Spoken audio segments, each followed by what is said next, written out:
تو قائد اعظم محمد علی جناح وہ سارا معاملہ دیکھ کر اپنا فیصلہ تبدیل کر دیتے ہیں. یہ سب دیکھنے کے بعد قائد اعظم محمد علی جناح ٹھان لیتے ہیں کہ وہ لا کریں. وہ اپنے گھر والوں کو ایک خط لکھتے ہیں کہ میں یہاں پر بزنس مینجمنٹ نہیں کر رہا, اب میں یہاں پر بیٹر لا سیکھوں گا.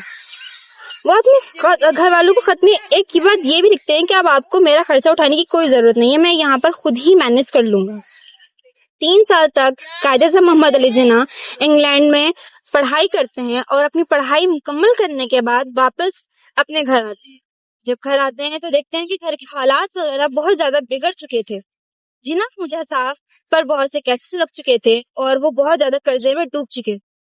جب ان کے والد صاحب جناح پونجا صاحب ان کو دیکھتے ہیں تو بڑی ہی ان میں ایک امید کی کرن جاگتی ہے کہ اب تو میرا بیٹا آ گیا ہے اور اب یہ گھر کے اخراجات وغیرہ اٹھا لے گا اور گھر کو سنبھال لے گا. لیکن قائد اعظم محمد علی جناح کے دماغ میں کچھ اور ہی چل رہا ہوتا ہے اور وہ یہ سب دیکھنے کے باوجود وہ بمبئی جانے کا فیصلہ کرتے ہیں. وہ وہاں پر اپنے کریئر کو ایک نئی سرے سے آغاز کرنا چاہتے تھے. وہ وہاں پر بمبئی جاتے ہیں.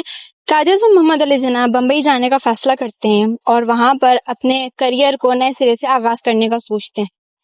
وہاں پر کچھ عرصہ رہ کر وہ ایک پرماننٹ میجسٹی کی گورنمنٹ نوکری کرتے ہیں. گورنمنٹ نوکری کرنے کے بعد ان کو وہاں پر ان کی کارکردگی دیکھنے کے بعد بہت اچھی آفرز آتی ہیں, لیکن وہ ساری آفرز کو ٹھکرا دیتے ہیں اور ایک اپنا خود کا آفس کھولتے ہیں اور وہاں پر اپنے خود کے کلائنٹ بناتے ہیں.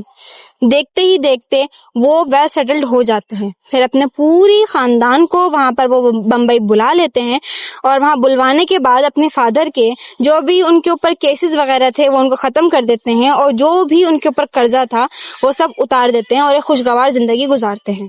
میں اپنے دوسرے پہلو میں بتاتی چلوں کہ قائد اعظم محمد علی جناح بے حد بخار میں مبتلا ہونے کے باوجود بھی اسٹیٹ بینک کی اوپننگ سیریمنی میں گئے. وہاں پر انہوں نے خطاب کیا اور اپنے خطاب میں دنیا والوں کو بتایا کہ جو پاکستان ابھی اسٹرگلنگ اکنامی بنا ہوا ہے, انشاءاللہ تعالی آگے جا کے یہ لیڈنگ اکنامی بنے گا. تیسرے پہلے میں بتاتی چلوں کہ انہوں نے بہت سی میٹنگز وغیرہ بھی اٹینڈ کی جن کا فاطمہ جناح اپنی کتاب میں بہت خوبصورتی کے ساتھ ذکر کرتی ہیں. قائد اعظم محمد علی جناح نے لاہور کے واغا بارڈر سے مہاجرین کو ریسیو کیا اور بہت والہانہ انداز میں ان کا ویلکم کیا اور اپنی سمپتی ان کے ساتھ شیئر کی, ان کے ساتھ ملے اور ان مہاجرین کو بھی بہت زیادہ خوشی محسوس ہوئی قائد اعظم محمد علی جناح کے ساتھ ملنے کے بعد. تاریخ کے ساتھ کچھ چھیڑ چھاڑ کی گئی, حقیقت کو چھپانے کے لیے کچھ الگ پہلو سامنے رکھے گئے, جیسے کہ پاکستان اکیڈمی کے رہنما ڈاکٹر شریف المجاہد نے کچھ صفحات کو سینسر کر دیا کہ یہ صفحات نظریہ پاکستان کے خلاف ہے. ہماری آنے والی نسلیں یہ صفحات پڑھیں گی تو ان پہ نظریہ پاکستان کا کیا اثر پڑے. جولائی 1948 میں قائد اعظم محمد علی جناح جب بستر مرگ پر تھے, زیارت کی ریزیڈنسی میں تھے, تو مسٹر لیاقت علی خان جو اس وقت پرائم منسٹر تھے وہ اور جنرل سیکرٹری مسٹر محمد علی قائد اعظم محمد علی جناح سے ملاقات کے لیے آتے ہیں. وہ ڈاکٹر صاحب سے بڑی ہی درخواست کرتے ہیں کہ ہم نے قائد اعظم محمد علی جناح سے ملاقات کرنے تھے, لیکن قائد اعظم محمد علی جناح کی اس وقت ایسی حالت نہیں تھی کہ وہ کسی سے ملاقات کر سکیں. فاطمہ جناح یہ پیغام قائد اعظم کے پاس لے کر جاتی ہیں اور کہتی ہیں کہ لیاقت علی خان آپ سے ملاقات کے لیے آئے ہیں. قائد اعظم کہتے ہیں کہ فاطمہ تمہیں پتہ ہے وہ مجھ سے ملاقات کرنے نہیں آئے, بلکہ وہ یہ دیکھنے آئے ہیں کہ اس دنیا فانی میں رہنے کے لیے میرے پاس کتنا وقت بچا ہے. 15 منٹ کی ملاقات کے بعد فاطمہ جناح کمرے میں جاتی ہیں اور لیاقت علی خان سے چائے کافی کے لیے پوچھتی ہیں, تو وہ دیکھتی ہیں کہ قائد اعظم محمد علی جناح کے چہرے کے تاثرات بڑے ہی افسردہ اور پریشان حال تھے, جبکہ لیاقت علی خان کے چہرے کے تاثرات بڑے ہی خوشگوار تھے. قائد اعظم محمد علی جناح فاطمہ جناح کو اصرار کرتے ہیں اور کہتے ہیں کہ ان کو لے کے جائیے اور ان کو ڈنر کروائیے.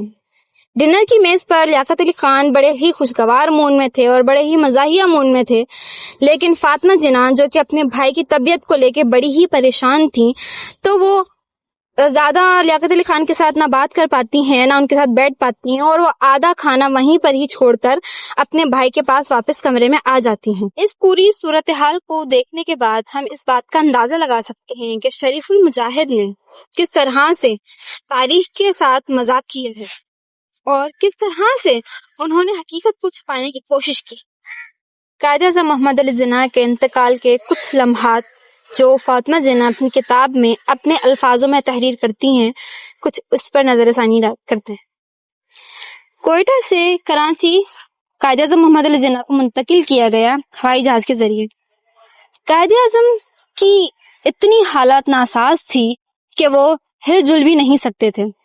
فاطمہ جناح اپنے الفاظوں میں تحریر کرتی ہیں کہ جناح صاحب کو ایئرپورٹ سے ایمبولینس میں منتقل کیا گیا تو ایمبولینس کا پیٹرول ختم ہو جاتا ہے۔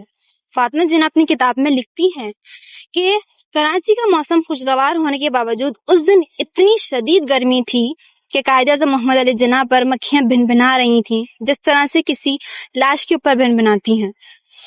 وہاں سے ایمبولینس بلوائی گئی اور 1 گھنٹے بعد ایمبولینس آئی اور قائد اعظم محمد علی جناح کو دوسری ایمبولینس میں منتقل کر کے ان کو ان کی آرام گاہ تک پہنچایا گیا۔ 18 سپٹمبر 1948 کو بابائے قوم قائد اعظم محمد علی جناح اس دنیا فانی سے رخصت ہو جاتے ہیں۔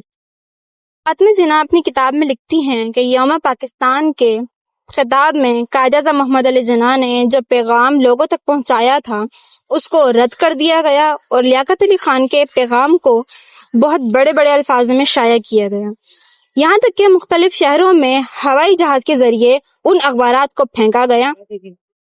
جب یہ بات فاطمہ جناح کے کانوں تک آئی تو فاطمہ جناح اپنے بھائی کی حالت کو لے کے بہت سیریس تھی، ان کو اپنے بھائی کی فکر تھی نہ کہ کسی پبلسٹی کی، تو انہوں نے اس بات پر زیادہ غور و فکر نہیں کیا۔